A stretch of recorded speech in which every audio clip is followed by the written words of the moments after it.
ಚಿಂದಿ ಉಡಾಯಿಸೋ ಖಾರ ಬಣ್ಣ ರುಚಿಯನ್ನು ನೀಡುತ್ತದೆ. ಆಚಿ ಮೆಣಸಿನ ಪುಡಿ ಚಿಂದಿ ಉಡಾಯಿಸೋ ಖಾರ ಬಣ್ಣ ರುಚಿ ಆಗಿರೋದ್ರಿಂದ ಸ್ಥಳೀಯರಲ್ಲಿ ಆತಂಕ ಹೆಚ್ಚಾಗ್ಬಿಟ್ಟಿದೆ.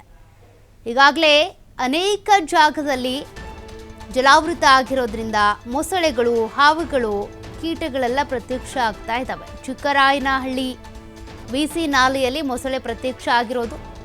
ಮಂಡ್ಯ ಜಿಲ್ಲೆ ಶ್ರೀರಂಗಪಟ್ಟಣ ತಾಲೂಕಿನ ಚಿಕ್ಕಾಯರಹಳ್ಳಿಯಲ್ಲಿ ಈ ರೀತಿಯ ಘಟನೆ ಆಗಿದೆ. ಕೆಆರ್ಎಸ್ ಜಲಾಶಯ ಸಮೀಪದ ಚಿಕ್ಕಾಯರಹಳ್ಳಿ ಇದು. ನಾಲೆಯಲ್ಲಿ ನೀರು ಸಂಪೂರ್ಣ ಕಡಿಮೆ ಆಗಿರೋದ್ರಿಂದ ದನಗಳಿಗೆ ನೀರು ಕುಡಿಸೋದಕ್ಕೆ ಹೋದಾಗ ಈ ಒಂದು ದೃಶ್ಯ ಕಂಡು ಬಂದಿದೆ. ಮೊಸಳೆ ಪ್ರತ್ಯಕ್ಷ ಆಗ್ಬಿಟ್ಟಿದೆ. ನಾಲೆಯಲ್ಲಿ ನೀರು ಕಡಿಮೆ ಆಗಿರೋದ್ರಿಂದ ಇಲ್ಲಿ ನೀರು ಕುಡಿಸೋದಕ್ಕೆ ಅಂತ ಹೋಗಿದ್ದಾರೆ. ಮೊಸಳೆ ಪ್ರತ್ಯಕ್ಷ ಆಗಿದೆ. ಕೆಆರ್ಎಸ್ ಜಲಾಶಯ ಸಮೀಪದ ಚಿಕ್ಕರಾಯರಹಳ್ಳಿ ಇದು. ಆ ಗ್ರಾಮದಲ್ಲಿ ಮೊಸಳೆ ಪ್ರತ್ಯಕ್ಷ ಆಗಿರೋದು ನೀವು ಅದನ್ನ ಗಮನಿಸ್ಬೋದು ದೃಶ್ಯವನ್ನು.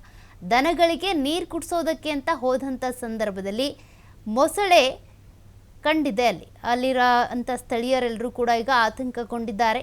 ಇದು ಒಂದೇ ಮೊಸಳೆ ಇದೆಯಾ ಅಥವಾ ಇನ್ನೂ ಬೇರೆ ಮೊಸಳೆಗಳಿದ್ದಾವ ಅನ್ನುವಂಥ ಆತಂಕ ಈಗ ಶುರುವಾಗ್ತಾ ಇದೆ. ಮಂಡ್ಯ ಜಿಲ್ಲೆ ಶ್ರೀರಂಗಪಟ್ಟಣ ತಾಲೂಕಿನ ಚಿಕ್ಕಾಯರಹಳ್ಳಿ ಇದು. ಈ ಪ್ರದೇಶದಲ್ಲಿ ಕಂಡು ಬಂದಿರುವಂಥ ಮೊಸಳೆ ಇದು. ಒಂದೇ ಮೊಸಳೆ ಇದೆಯಾ ಅಥವಾ ಇನ್ನೂ ಮೊಸಳೆಗಳಿದ್ದಾವ? ಜನರಿಗೆ ಆತಂಕ. ಮಕ್ಕಳೆಲ್ಲ ಬರ್ತಾ ಇರ್ತಾರೆ ಇಲ್ಲಿ ದನ ಕರುಗಳಿಗೆ ನೀರು ಕುಡಿಸೋದಕ್ಕೆ ಅಂತ. ಹಾಗಾಗಿ ಅಪಾಯದ ಮುನ್ಸೂಚನೆ ಸಿಕ್ಕಿದೆ. ಹಾಗಾಗಿ ಜನರು ಎಚ್ಚೆತ್ಕೊಳ್ಬೇಕಿದೆ. ಮೊಸಳೆ ಇರೋದ್ರಿಂದ ಯಾವಾಗ ಬೇಕಿದ್ರೂ ಬರ್ತಾರೆ ಜನರು ಅಲ್ಲಿ ನೀರು ಕುಡಿಸೋದಕ್ಕೆ ಅಂತ ಓಡಾಡ್ತಾ ಇರ್ತಾರೆ. ಅಂಥವರು ಈಗ ಎಚ್ಚೆತ್ಕೊಳ್ಬೇಕಿದೆ. ದನಗಳಿಗೆ ನೀರು ಕುಡಿಸೋದಕ್ಕೆ ಬಂದಂಥ ಸಂದರ್ಭದಲ್ಲೇ ಮೊಸಳೆ ಇರೋದು ಗೊತ್ತಾಗಿದೆ.